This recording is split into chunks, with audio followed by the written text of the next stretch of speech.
Well, I think the modern notion of equality is certainly rooted in Christianity. It's not an idea that anyone had before Christianity came along, so far as I'm aware, that everyone is of equal worth, regardless of their position in society or the condition into which they were born. The famous verse from St. Paul about in Christ there being neither man nor woman, nor Greek nor Jew, all these things, that we're all one in Christ.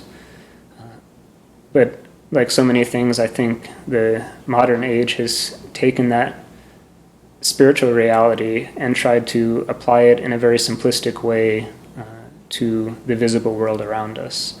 And so it's led in its most extreme to this idea that unless we're all totally interchangeable, then we must not be equal. That there's some sort of despotism inherent in any type of authority or hierarchy. And we can see if we examine the real traditions of Christianity that those ideas never were part of the teachings of the church, that St. Paul could at the same time say in Christ there's neither male nor female, but at the same time give very different instructions to husbands and wives about how they ought to interact with each other. And of course, everything he said was rooted in that we need to love each other with the same Christ. We need to love each other with the same love with which Christ loved us. But that doesn't involve pretending that everyone is exactly the same, or that the love that we owe to each other is of exactly the same kind as is of exactly the same kind. So he was able to tell husbands to care for their wives, to love their wives, to do everything for the sake of their wives, but to give the similar but differing commandment to wives to obey their husbands. And that's not to set up some sort of patriarchal system wherein women are oppressed and men are dominating them. I mean, he says quite specifically not to dominate them. But there are still these differing roles. And that's very much anathema to the modern age.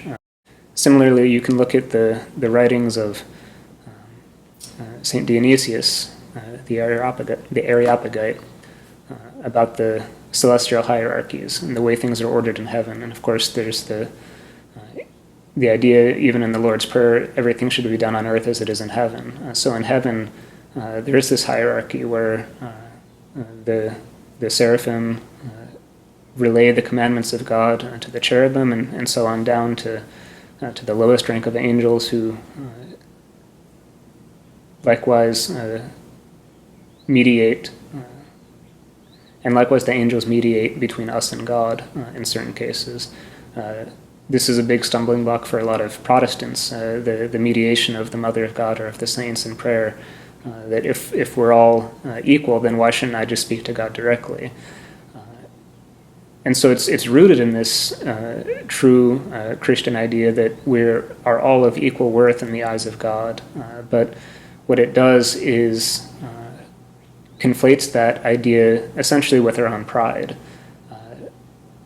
That because we're all of equal worth, that means that I don't have to bow down before anyone, I don't have to obey anyone, I don't have to consider myself in any sense below another.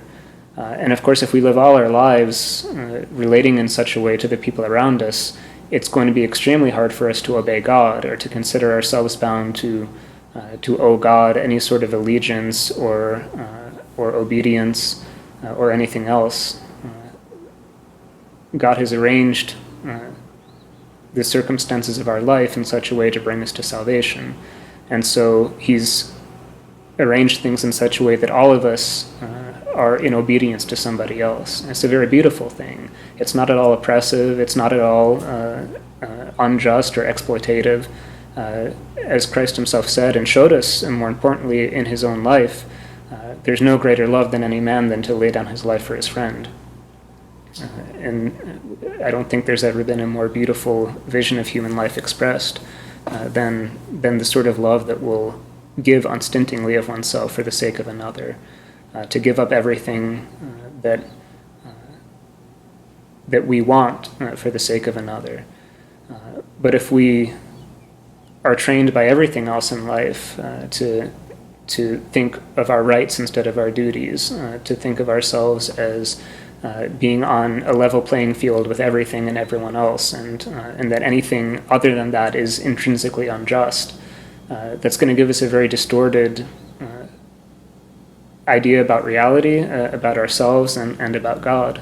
There's a story that Abba Dorotheos tells in his spiritual counsels about someone who began in pride to put down some of the people around him and say, well, these people, they're not really anybody. Only Saint Gregory the theologian and Saint John Chrysostom and Saint Basil the Great, they're real authority figures, and the rest of these people around me, they don't really know what they're talking about. And then he began to say, well, even the three hierarchs, they're not really important. As Saint Paul, Saint Paul was really a great man, and there's this whole progression that this unfortunate man went down.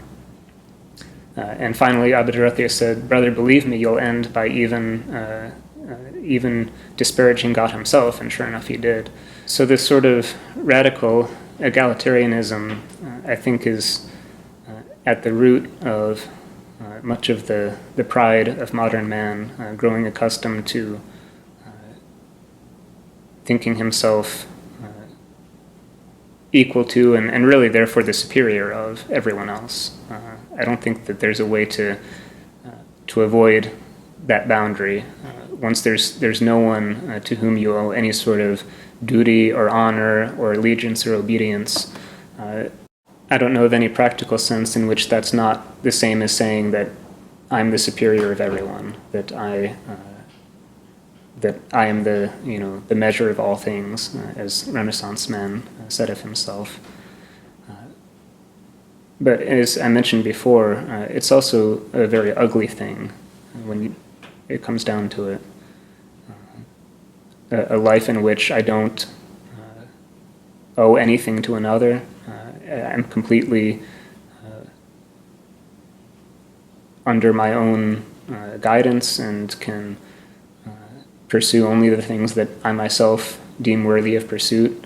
It's a very lonely life. It's a very empty life. It's, I think, another example of what we spoke about earlier, that really we have to obey the commandments of God, and only then do we understand why they were given.